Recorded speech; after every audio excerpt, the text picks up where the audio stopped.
presence.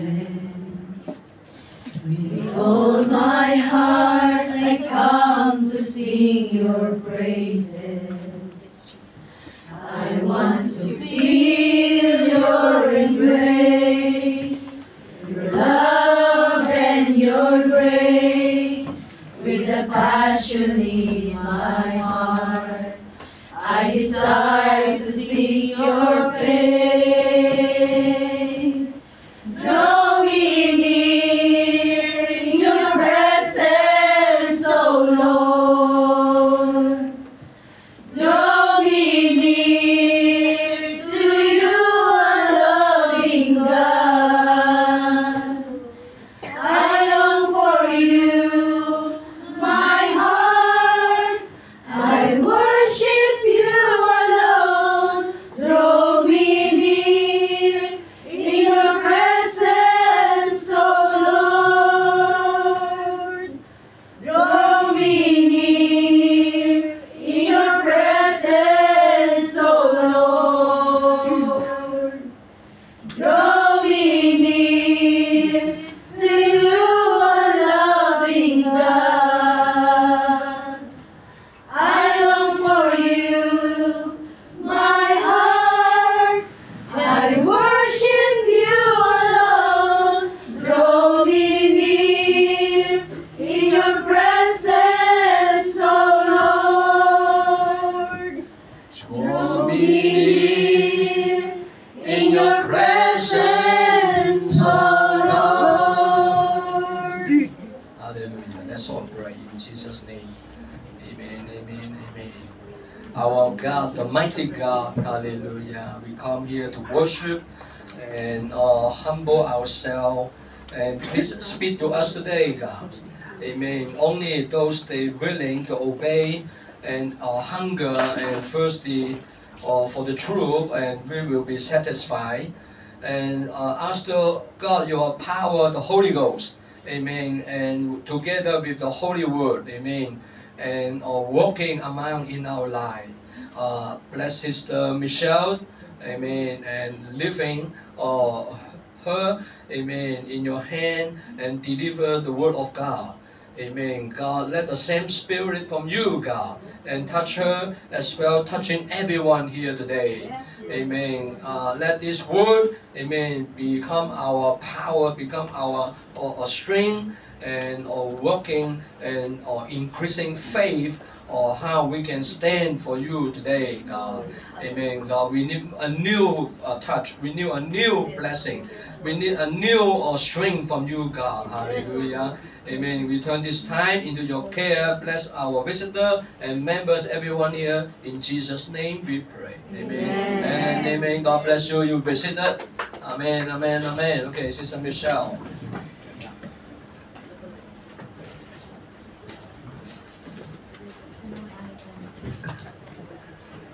Praise God. Hallelujah. Hallelujah. Lord. Hallelujah. Tayo po'y tumayo at ating basahin ang salita ng ating Panginoon. Hallelujah. Sa Psalms chapter 119 verse 89 to 86. Hallelujah. So, forever, O Lord, thy word is settled in heaven. Thy faithfulness is unto all generations. Thou hast established the earth and it is abided. They continue this day according to thy ordinance for all thy servants. Unless thy law have been my meditate, I should have perished and mine afflictions. I will never forget thy precepts, for them thou hast given me.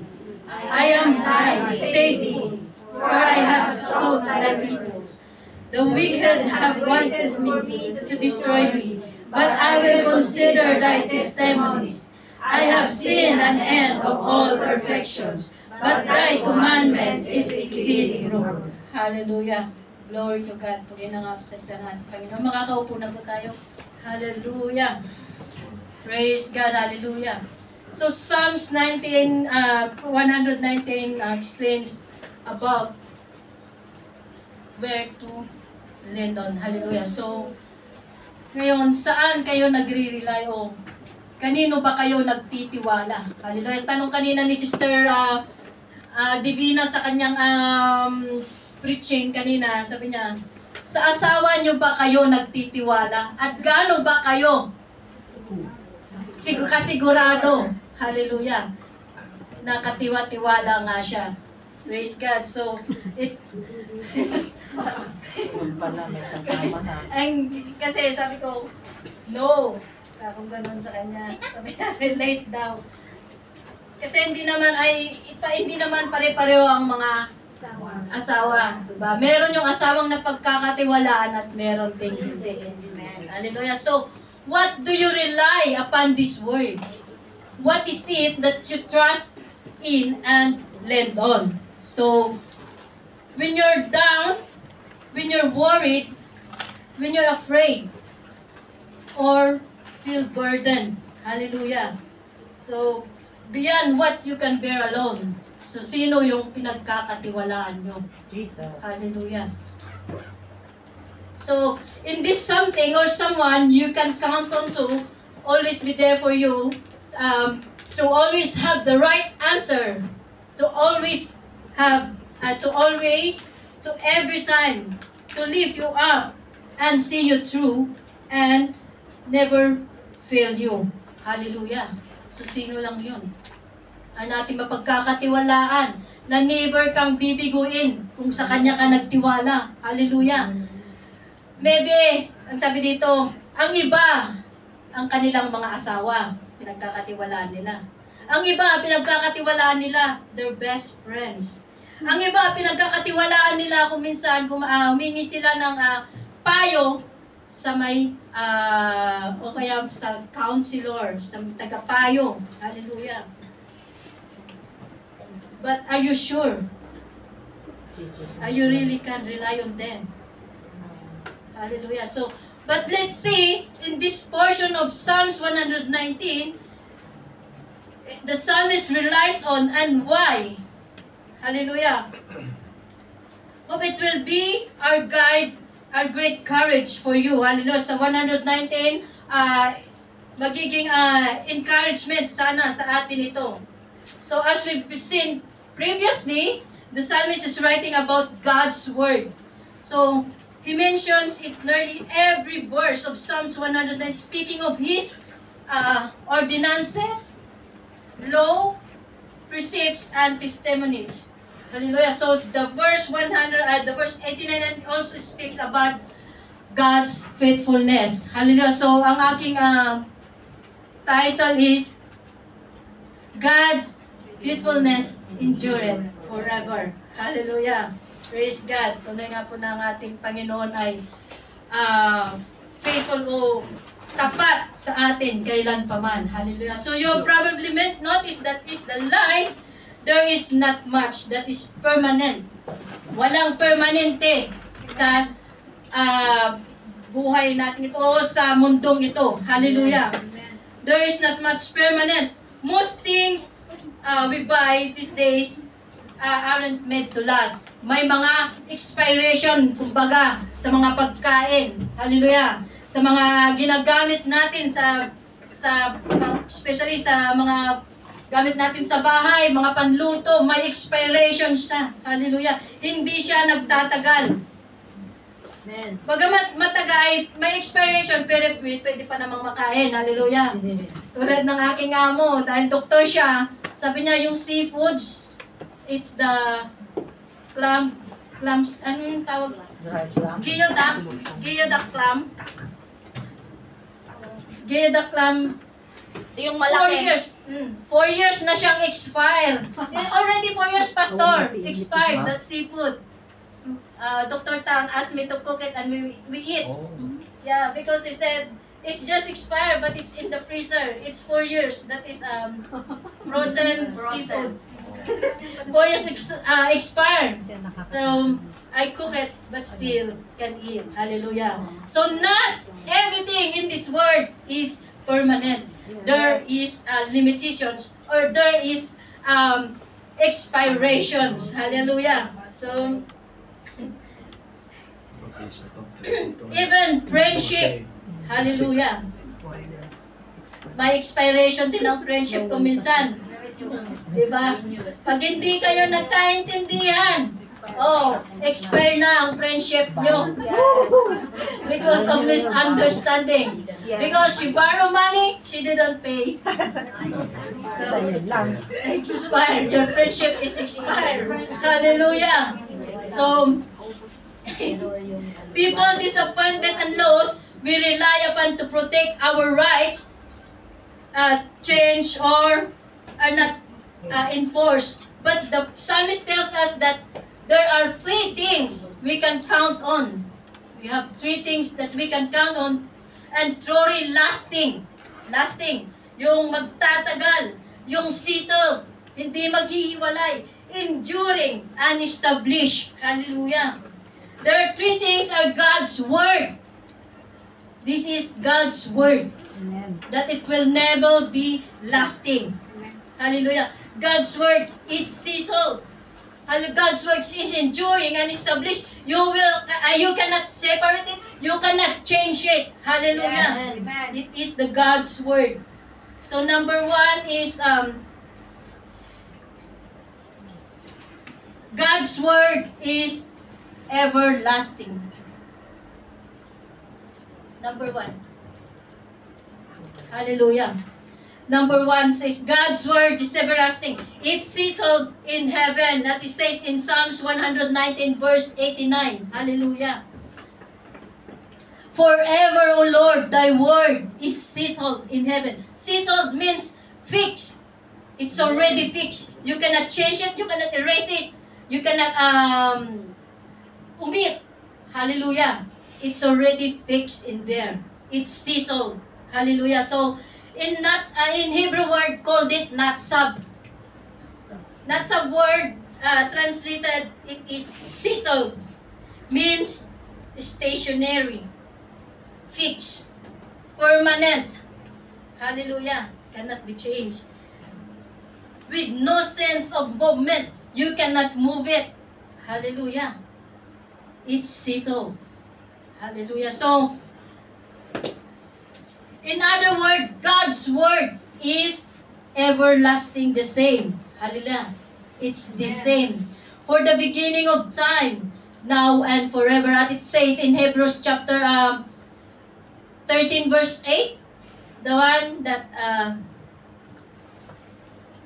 Jesus the same today, yesterday, and forever. Hallelujah. So, it cannot be changed. It's already settled. So God's Word stands. Hallelujah.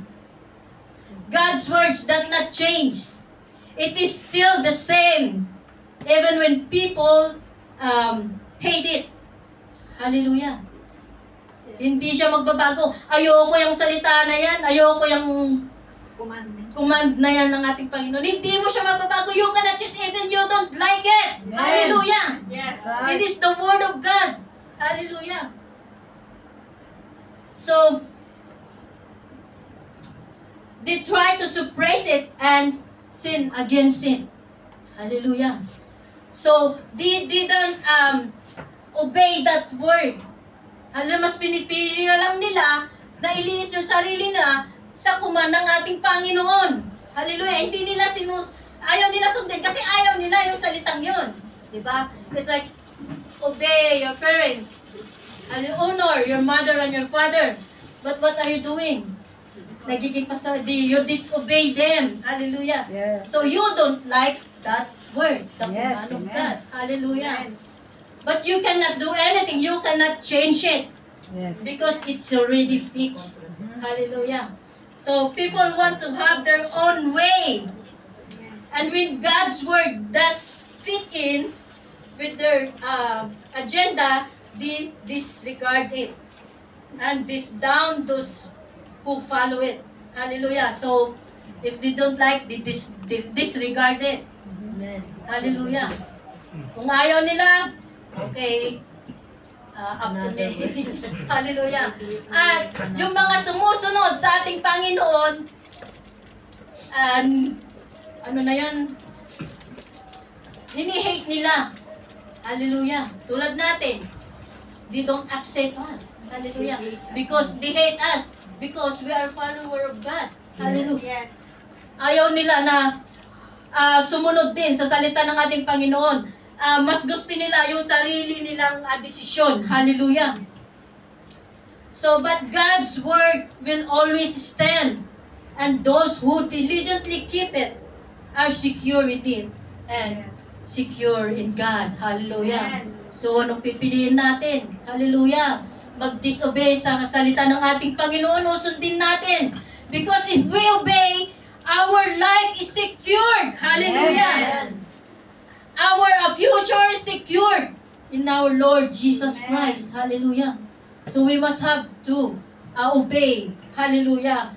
The word of God. Hallelujah. Because it cannot change it. Hallelujah. Whatever or no matter what. Hallelujah. You cannot change it. It is, if God said, do this, you will do it. Hallelujah. So secondly is God's faithfulness endures throughout all generations. Hallelujah. Psalms 119 verse 87.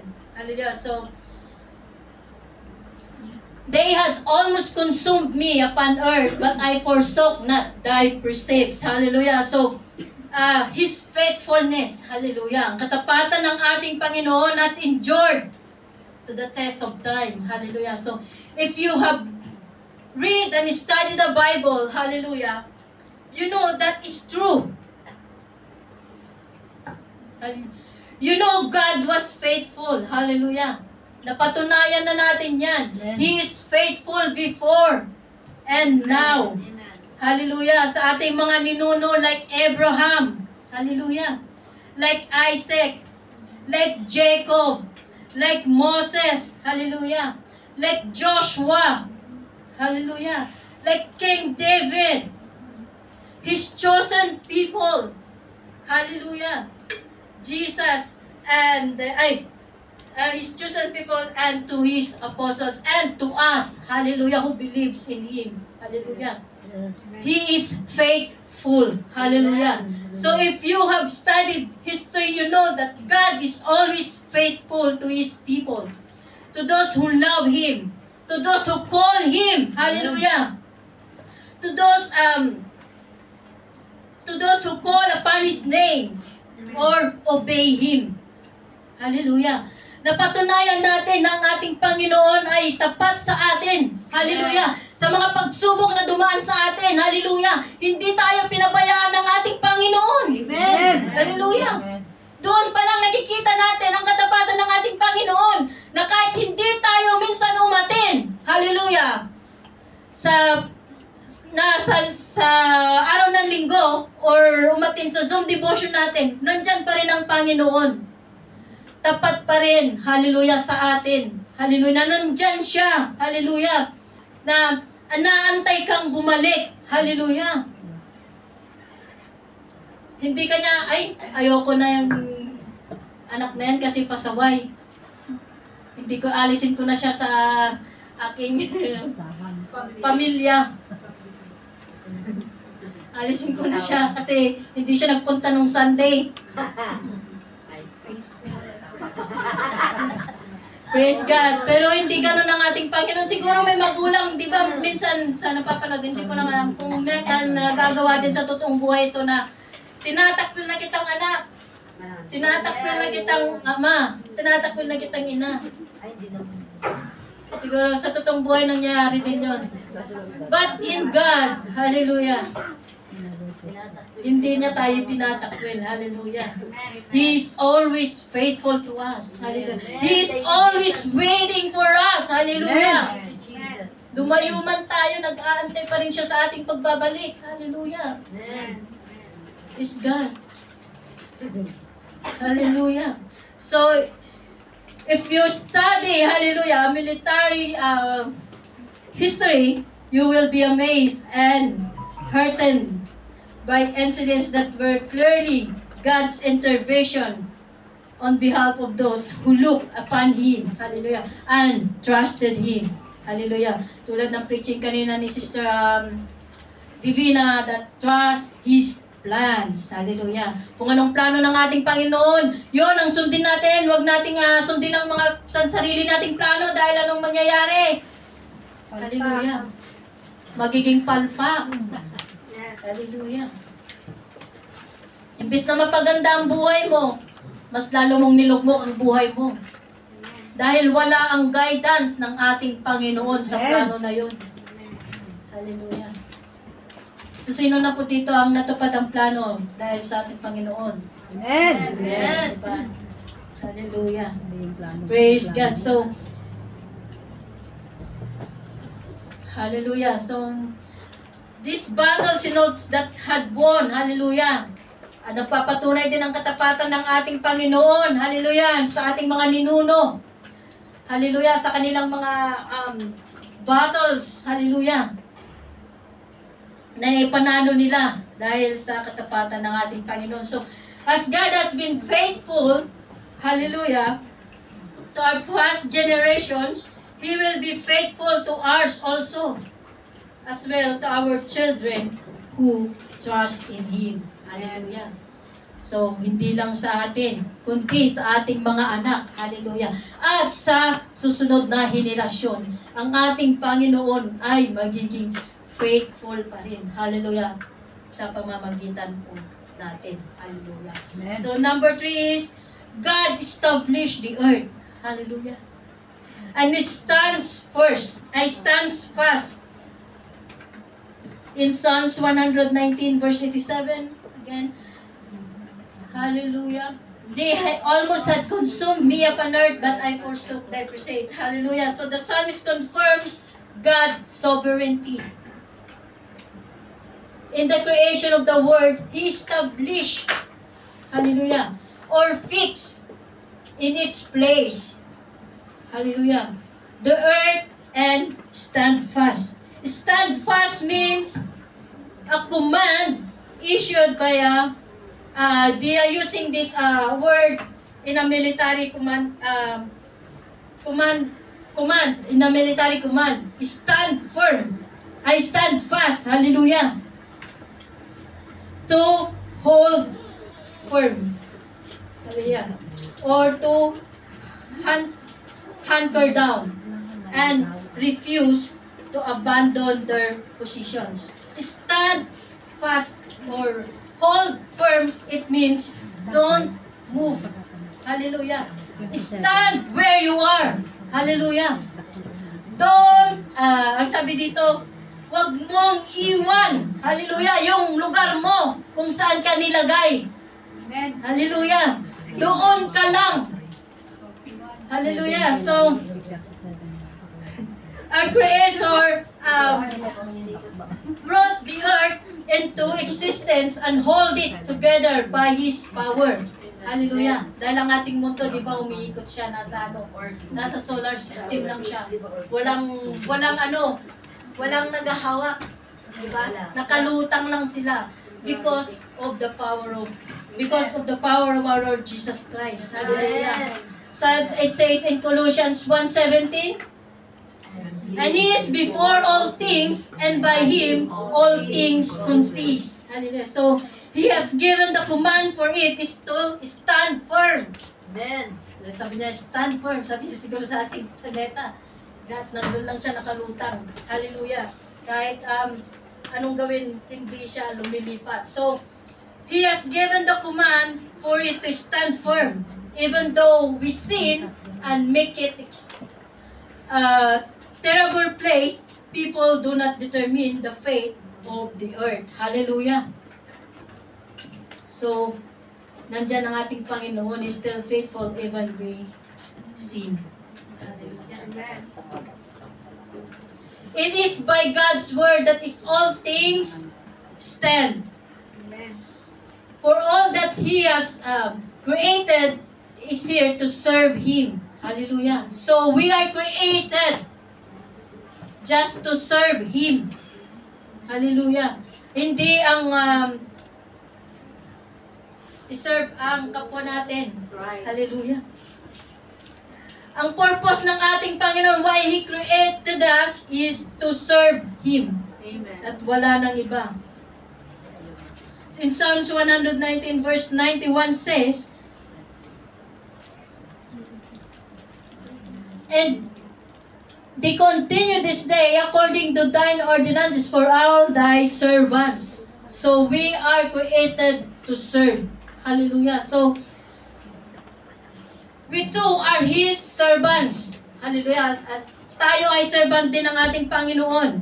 And He has given us dominion over His creations. Amen. Hallelujah. So binigyan tayo ng karapatan, hallelujah, ng ating Panginoon to have the dominion, hallelujah, sa mundong ito. Hallelujah.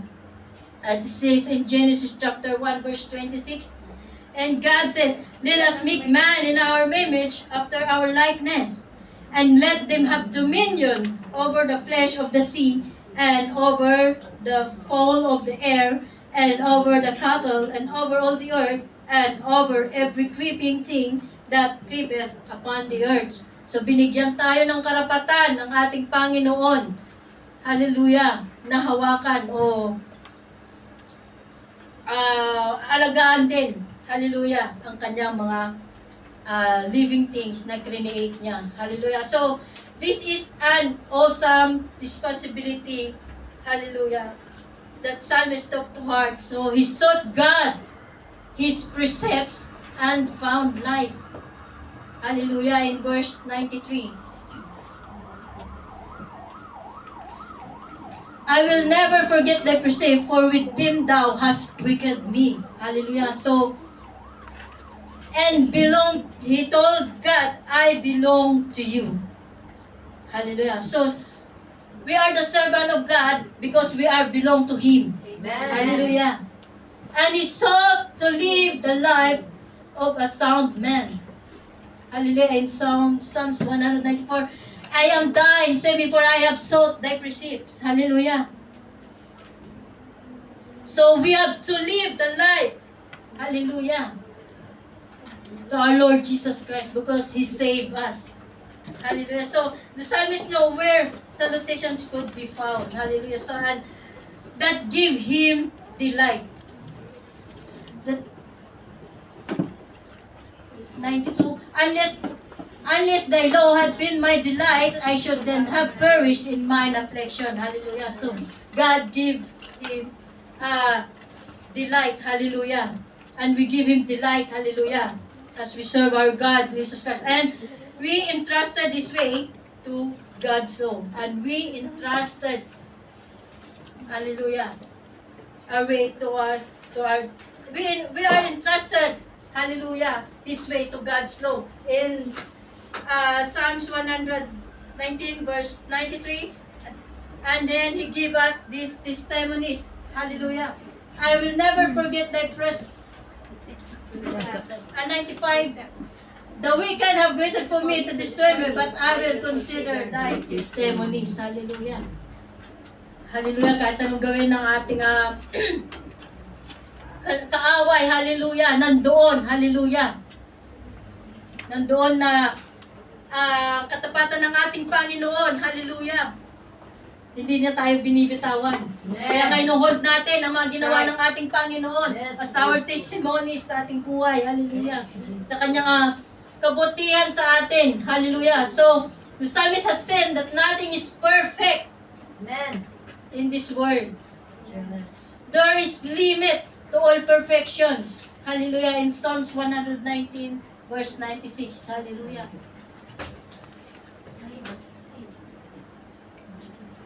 So I have seen an end of all perfections, but thy commandments is exceeding good. Hallelujah. So it says that there's no perfections. All the perfections have limitations. That everything in this earth have limitations. So have you noticed that too? That there is no perfection. There is no permanent. Hallelujah. Everything, there is a limit in this world.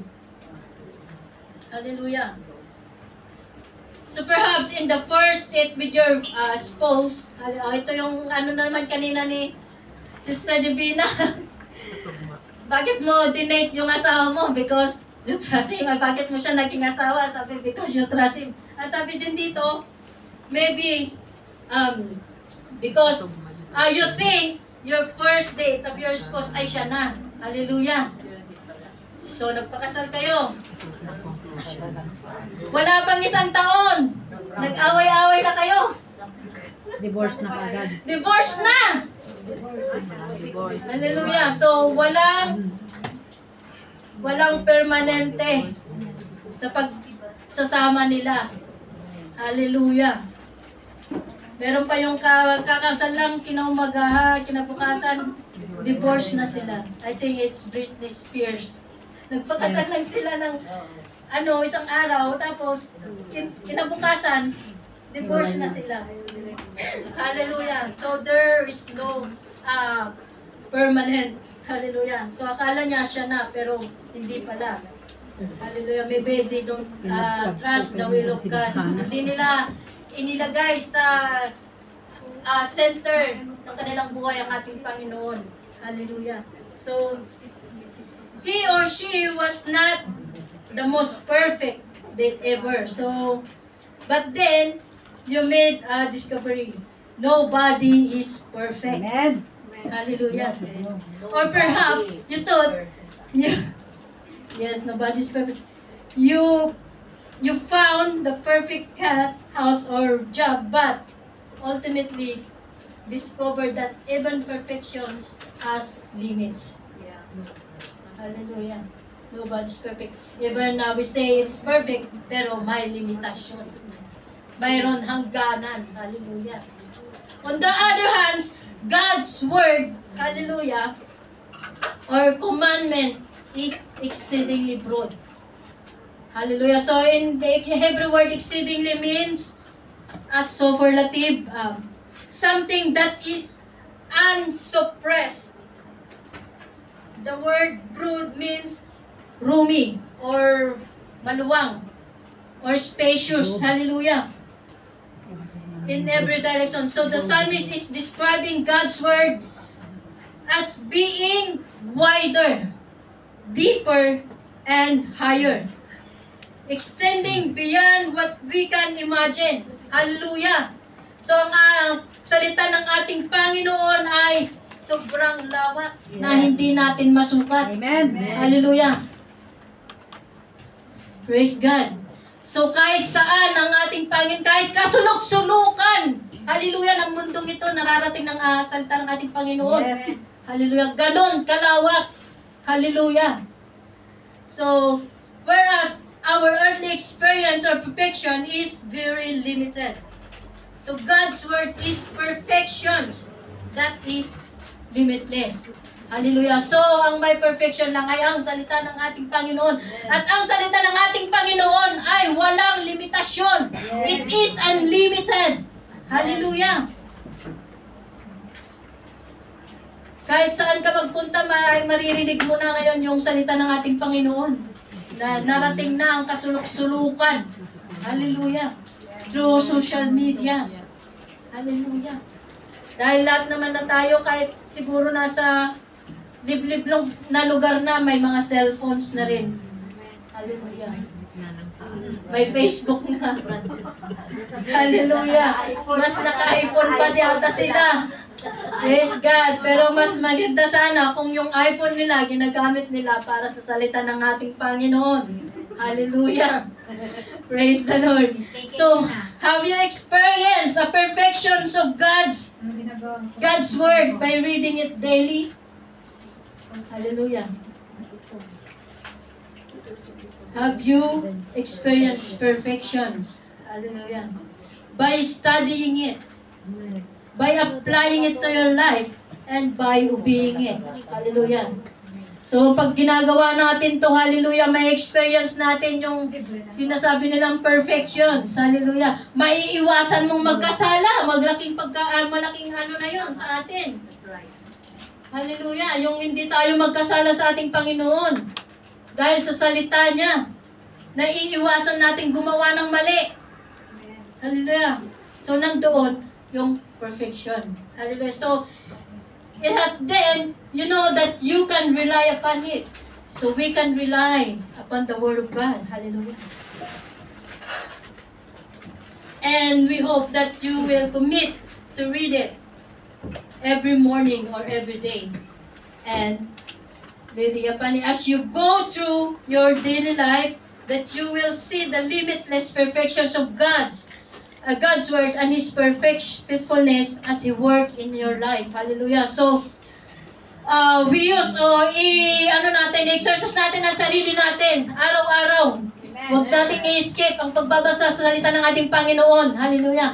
Dahil doon sa pagbabasa na ng ating sa salita ng ating Panginoon at pag-i-study, hallelujah, at i-apply natin sa sarili natin, nandoon may experience natin ang perfections. Hallelujah. Maiiwasan natin gumawa ng mali. Maiiwasan natin minsan kahit ako kasi yung yung madaling umilit ang ulo. Hallelujah. Pag walang prayer yan, bugnutin. Yes. Naiirita. Kaya it's important that every day we need the Word of God. We have to study it and apply it in ourselves. And by reading it, hallelujah, nandun, nadidiscover natin, hallelujah, nadidiscover natin yung mga ang katauhan ng ating Panginoon, ang kadakilaan ng ating Panginoon. Nadidiscover natin ang katapatan ng ating Panginoon. Hallelujah. At sa pagbabasa ng salita ng kanyang salita, hallelujah, nandun na nagiging rooted tayo. Hallelujah. Nandun na naprapractice natin, hallelujah, ang fruits of the Spirit. Hallelujah, because of the Word of God. Hallelujah. So we need to commit.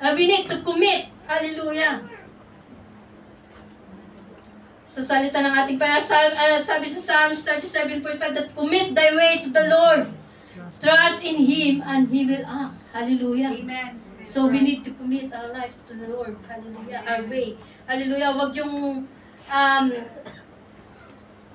pansarili lang natin. Kaya ko yan. Hallelujah. Sabi ng Sister Bina kanina, kaya ko yan. Hallelujah. Maliit na bagay. Hallelujah. Pero kailangan nandun pa rin ang pagsubaybay ng ating Panginoon. Hallelujah. So we need to commit. Hallelujah. Everything. Hallelujah na gagawin natin. Hallelujah. At sabi din sa Proverbs 16:3, commit your work to the land of your plans will be established. Commit your work to the Lord and your plans will be established. Hallelujah. So pag nandoon, hallelujah, o yung mga plano mo, nasabi kanina, kung yung mga plano mo, idinulog mo sa ating Panginoon, hallelujah, magiging successful yan. And it will be established. Amen. Hallelujah. Siguro sa akin dahil nakalimutan ko or nagkulang, hallelujah. Dahil kaming mag-asawa hindi naman, ang aking asawa hindi pa naman siya believer, hallelujah. So, I commit the business sa ating Panginoon. Pero siya nga ang nag-handle. Walang guide ng ating Panginoon. So, that is, nagkalugi-lugi, nawala. Hallelujah. So, ang hirap po. Kasi kahit sabihan mo siya, even though kahit sa, hallelujah, sa tithes ko noon, inaano ko yan.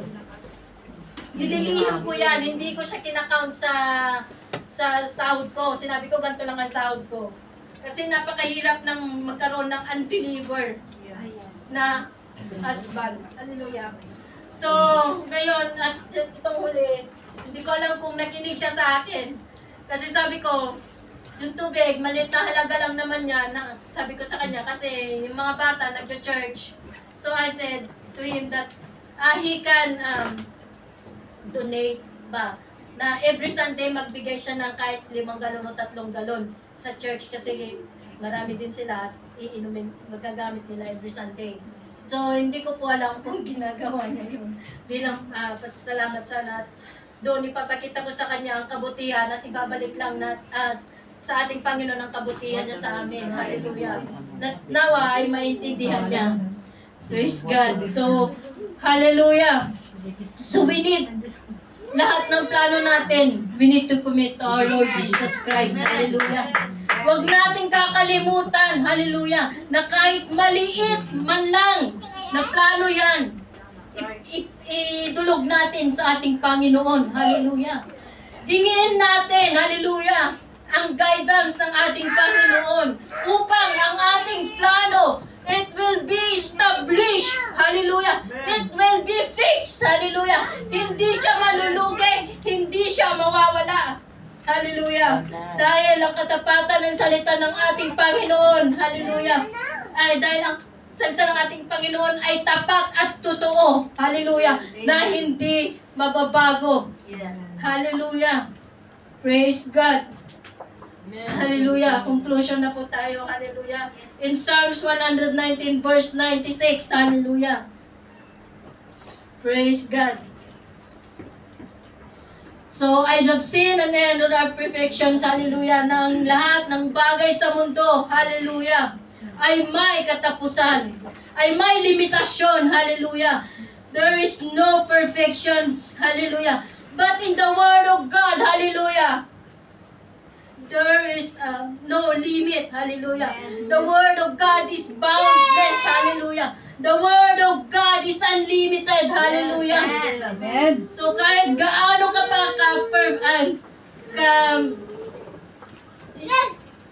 ano nang tawag doon? Kahit gaano ka pa yaman ngayon, hallelujah. Or kahit gaano pa kataas ang narating mo ngayon, hallelujah. Kahit gaano ka pa katalento, hallelujah. Dito sa mundong ibabaw, ang iyong talento, hallelujah, ay may limitasyon. Yes. Amen. But ang salita ng ating Panginoon, hallelujah, is unlimited, hallelujah. Kaya kailangan, hallelujah, lahat, i-commit natin sa ating Panginoon, lalong-lalo ng ating sarili, hallelujah. Yes. Upang sa pagdating ng pagsubok sa ating buhay, hallelujah, nandoon ang salita ng ating Panginoon na pinanghahawakan natin, hallelujah. Napanlaban natin sa ating kahinaan, hallelujah.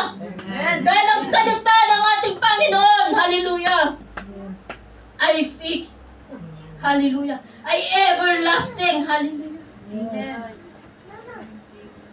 Hallelujah. Ang sabi sa Psalms, sa Isaiah 55 verse 8 to 9, that for my thoughts are not your thoughts, neither are your ways are my ways, said the Lord. For as heavens are higher than the earth, so are my ways higher than your ways, and thoughts than your thoughts. Hallelujah. So, lahat, sabi ko, we commit everything to the Lord. Hallelujah. Dahil lang ating Panginoon, hallelujah, ay mas mataas sa mga plano natin. Hallelujah. To God be all the glory.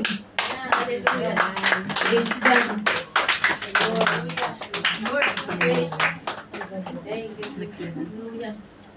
Napakabuti ng ating Panginoon kahit kailan siya ay naging tapat sa atin. Amen. Although we are not faithful, He is always faithful to us. Hallelujah.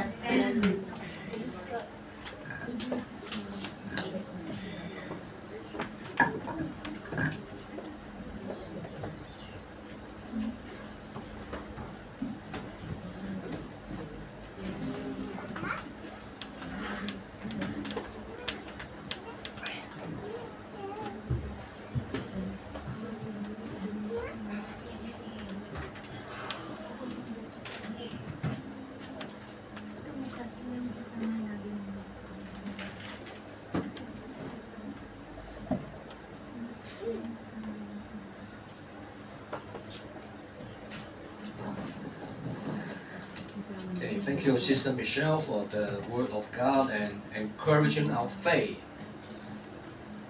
Must be a reason for this message for the session B today, right? And maybe God give her the inspiration to preach this and encouraging everyone. You need to be more faithful to God.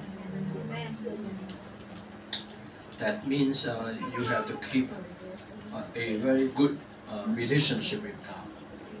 All right. Sometimes a lot of challenging we face every day, everywhere. Can you prove yourself? You prove yourself to God. God proved Himself to you already. Yes, amen. But can you prove yourself to God? Since God is faithful to us, could you be also faithful to Him?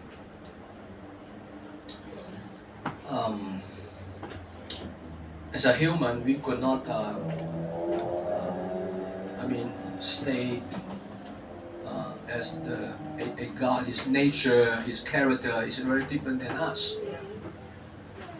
We maybe say yes now, maybe tomorrow we say no. And it's very important for you to make up your mind and fix your mind and serving the Lord all the day of your life, no matter where you are. So the message has a lot of challenging for all of us today. All right, and so how faithful you to our God, Jesus.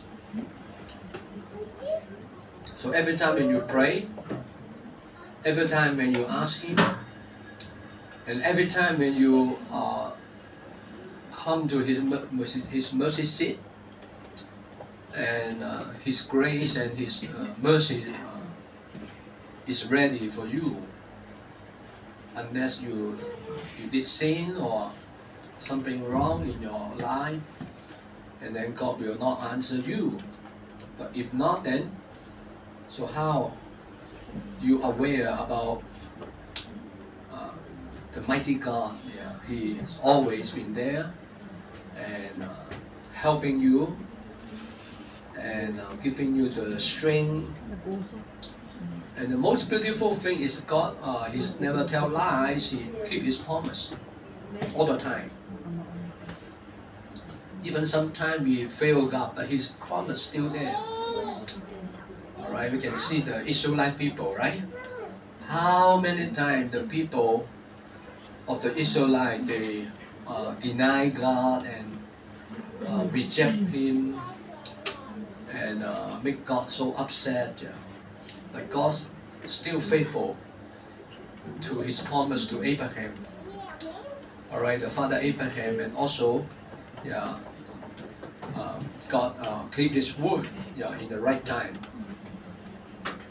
So this is a lesson for us to learn, our life lesson, to learn more about how faithful our God is. Amen.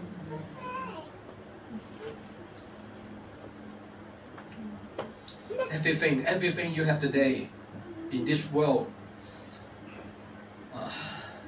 will be expired someday, right? No matter what you own, no matter what you have, but they are not long-lasting, and even our life, yeah, is not long like our God, right? So you better put your life, okay, no matter how many years will remain here, give your life, okay, more to serve the Lord. Amen. All right, and do His will. Yes. Okay, because one day everything will be past and will be gone.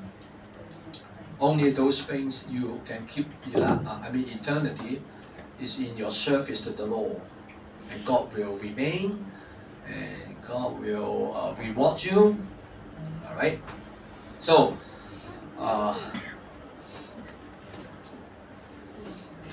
like God promised Abraham, okay, and he will become a great nation. And like the prophecy, Isaiah, giving the Israelites a promise about a child will be born. But it took a long year. It's about 400 years after, and the promised son, yeah, Emmanuel, yeah, came to the world, right? And God never, forget His promise. All right. So once you make a commitment to God, remember you need to keep this commitment when you make your commitment to God. So the faithful God, our faithful God, yeah, is related to all His commitment. commandment and commitment to His people. All right? Amen. God keep that. Okay? God never forget that. Okay? No matter how long or how many years later, yes, the promise and the faithful God still functioning in our life. So always remember, in this world, nothing. I mean, your life is nothing is always faithful. All right. Okay. Yeah. You see the rich man, the very rich man, very powerful man in in USA, Yes. because the fire still on fire now, more than 2 weeks around, right? Still no way to stop it. Those people, they are rich. Okay, they have a beautiful apartment, they have a beautiful land and everything, right?